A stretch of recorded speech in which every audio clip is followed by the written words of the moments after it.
Hey, what is going on, everybody? I'm Noah from TechnoBuffalo.com, and this is the Samsung Epic 4G Touch, Galaxy S2, an Android smartphone for Sprint that honestly might just be the best Android phone you can currently buy, at least in the United States. Why do I say that? Let's find out.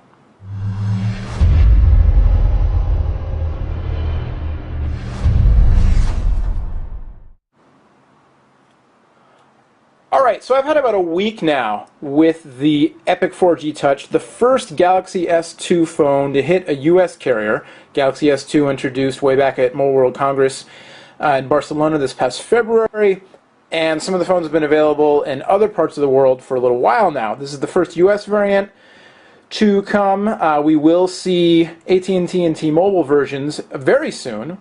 We hope. The AT&T one we thought would be out already, but it's not yet.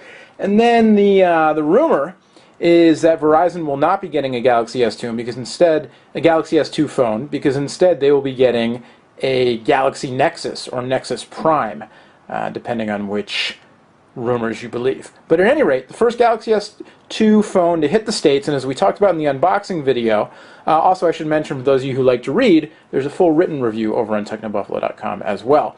But what Sprint and Samsung did is they stretched this thing out. It's a 4.52-inch display. They also added an LED notification light at the top there, which was blinking a second ago, which is a handy, there it goes, a really handy feature that I, for one, it's one of those things that I don't really appreciate until I have it. And then you use a phone like this, or Blackberries, or what have you, other phones that have that notification light, and it's like, wow, that's so handy because I don't have to turn my phone on to check to see if I have new email or new messages or whatever. I can just glance at it, see if the light's blinking. If the light's not blinking, go back to my business. Anyway, those are kind of the two key, most noticeable differentiators this device against the rest of the Galaxy S line, and then of course the size. And so here's the last device that I checked out for Sprint. Also a Samsung-made Android phone. It's the Conquer 4G, 3.5-inch display. The Epic 4G Touch, 4.52-inch display. You know what? Before I got this thing, I thought, this is a nice size. Could be a little bit bigger, but I'm not yet on that huge screen bandwagon. I don't know. They just, more than 4 inches just seems too big. 4 inches even might seem too big. Then I got this thing, and I used it for a while. And partially it's because, I haven't had time with all of the latest high-end Android phones recently, because John gets some of them, Mike gets some of them, I get some of them. And, I get to see them at trade shows, that kind of thing, but don't necessarily use them for a long time. And part of it is because this phone is so thin and so lightweight. It's a little bit thicker than the original Galaxy S2, but still thinner than 10 millimeters, and it's incredibly lightweight. And carrying it around in my pocket for a week, it doesn't feel any different than a different phone. It doesn't feel any different, really, than having, an iPhone 4 in my pocket or the other phones I've been using lately, because it's thin and it's lightweight, and once it's in the pocket, once I get used to it, as long as it fits in there, and I don't wear skinny hipster jeans because I'm not skinny or a hipster, once it gets in there, you don't really notice it. It's just a phone. So that being said, this thing is blazing fast. Sprint's network aside, which is a big consideration, we'll talk about that in a second, this phone just flies through things. The dual-core 1.5 gigahertz processor, Samsung-made processor, is fast.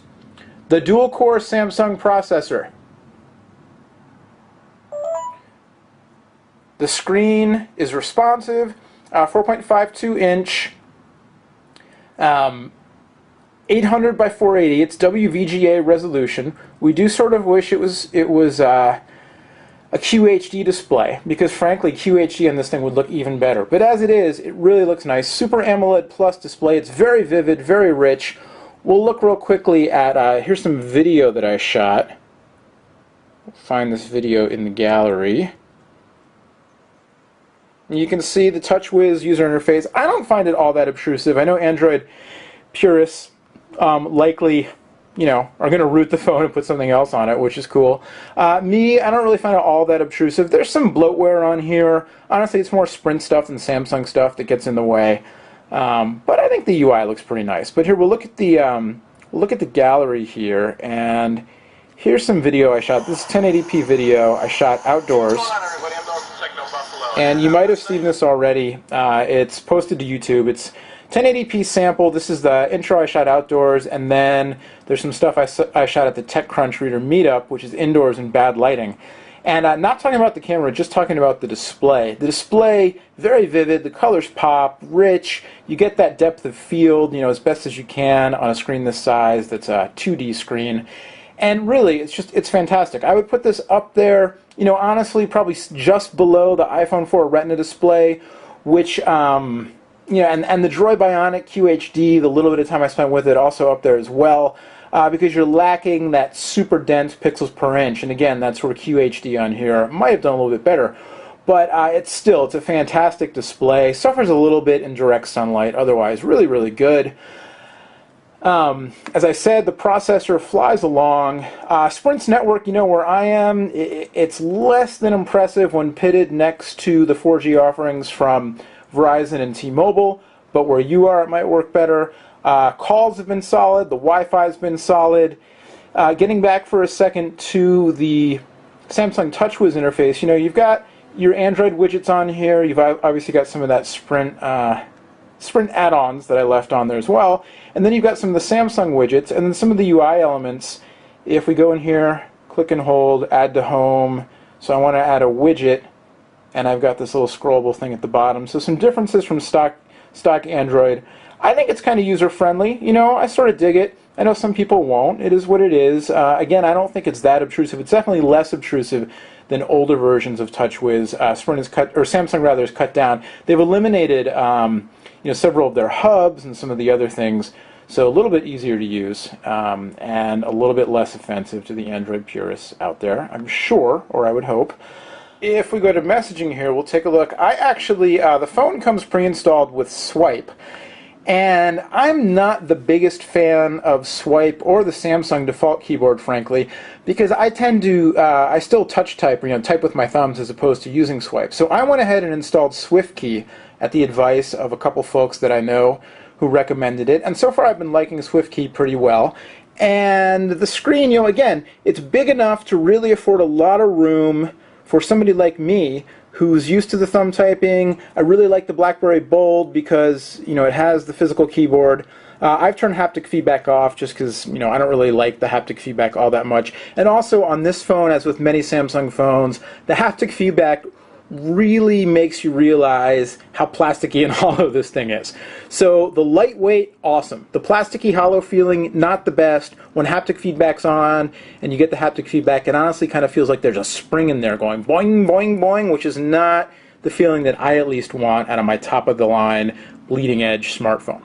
That being said, haptic feedback off works pretty well, and I'm really liking SwiftKey myself, even though I cannot type and talk at the same time.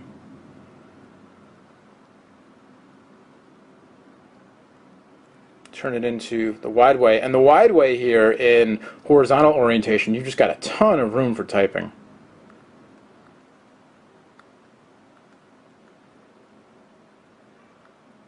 Again, you can argue that if the screen was higher resolution, you could make even more use, with more pixels in a 4.52-inch display, you could do even more. That being said, it is what it is, and at least for somebody like me, for typing, this is great, and this is where I can really see the benefit, feel the benefit of one of these larger displays. Otherwise, the still camera works very, very well, I think. It's an 8-megapixel camera with autofocus LED flash. You've got a 2-megapixel front-facing camera. Front-facing camera, not much to write home about, but it works well for video chatting, self-portraits, that kind of thing. The main camera, one thing that's really nice about it, even though there's no physical hardware camera button, which is kind of a drag, there's no camera hardware button, which is kind of a drag. One thing that's nice is there's a virtual 2-stage camera button. So press, hold, focus, release, and shoot, which is kind of cool. Because, it's kind of like you can do a little bit more of that thing that photographers do with, focusing. You could do, I'm not going to be able to do it because I'm a terrible photographer, but Mike Perlman, I'm sure, could do it. I could focus here on, say, on animal, and then bring it back over here. I don't know. That's not really the way to do it, but you can do some of that kind of stuff. From my perspective, as a total hack photographer, as a point-and-shoot camera, really works well. Impressed with the quality of photos, especially in natural lighting conditions. The flash isn't going to do a ton for you, but it's a camera phone. What are you going to do? As for the camcorder itself, you can check out, I posted to YouTube and also on the site, that sample video I shot. The intro of the video shot outdoors in good lighting conditions, pretty good. For 1080p, it's it's camera phone 1080p, not standalone camcorder 1080p. So yeah, it's a full 1080p resolution, not as awesome as a good camcorder. In not so good lighting conditions, the other part of the video I shot at the TechCrunch Reader Meetup, you get some blurring, you get that low light suffering of image quality, and I had the flash on. You can leave the flash on continually when you're shooting. There's your digital zoom, which is controllable with the rocker switch, and there's the lock switch, which I didn't mean to hit. But I was going to show you that you can leave the light on during videoing, and that's what I did when I was filming the part inside, where I was actually filming a Samsung prototype Windows 8 tablet. And the light was necessary for getting the image, but it probably didn't help things. But at any rate, it's interesting, they actually shipped the phone with 720p as the default instead of 1080p, because the image quality is a little bit better. But very good for still pictures, and definitely above average for video for a camcorder, but the 720p quality, a little bit better than 1080p. I was trying to say 720p and 1080p at the same time, and I said 7/8 I don't even want to know what that means. Otherwise, what else can I tell you? Battery life has been fine, although I found that trying to use 4G sapped the battery, particularly the night that I was in downtown San Francisco, and reception in general just not good, and the phone kept trying to find a signal and latching onto a signal and then turning off, and that was kind of a drag. Call quality has been very good. The phone's got this, kind of plasticky, pebbly feel on the back there. It's still got this chin on the bottom, which, I don't know if that's there for ergonomics or just has to be there to fit some of the innards inside. Sort of too bad that's there, but it doesn't really get too much in the way. Overall, it's a solid smartphone. It's a solid Android phone. I really like it. I've had some qualms, like I said, with Sprint's performance, but the performance of the device itself has been terrific. If you don't like TouchWiz, and I think this is the least offensive version of TouchWiz yet, or looking at it another way, the best version of TouchWiz yet, but if you don't like it, you can root it. And what else can I tell you? $199.99 officially on contract, already has been discounted around the web. I would put this up there with this device, the HTC Sensation for T-Mobile, I also like quite a bit. The MyTouch 4G Slide I like quite a bit because it has a good keyboard on it, but with a screen this big, maybe you don't need a keyboard. That being said, the other variants of the Galaxy 2S coming soon to a US carrier near you, unless you're on Verizon, in which case you're probably going to get the Nexus Prime or Galaxy Nexus or whatever it's called. So overall, a big thumbs up for the device. The biggest pros about it: super fast processor, really rich, vivid display, and to have a phone with a display this big, but it's still this thin and lightweight is awesome. Cons, I would say Sprint's network performance has been a con, at least for me out here in the San Francisco area. I would also say the plasticky feeling of the phone, is a con. It's sort of a matter of user preference, but to me a little bit of a con. And yeah, not the TouchWiz, if you're an Android purist and you prefer stock Android, that would be a con as well. But overall, my buying advice, if you want to go get an Android phone right now, arguably, this is the best one out there in America. I say arguably.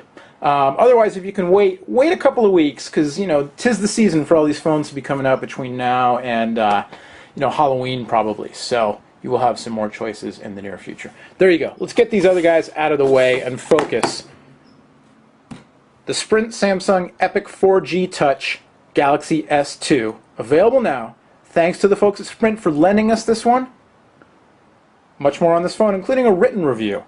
If for some reason you've gotten through this whole video review and you want to know more about what I think of this phone, or more importantly, you can go over to the review and post your own comments if you've used this phone. We'd love to know what you think. Over on technobuffalo.com. Till next time, my name is Noah. Thanks for watching. Bye-bye.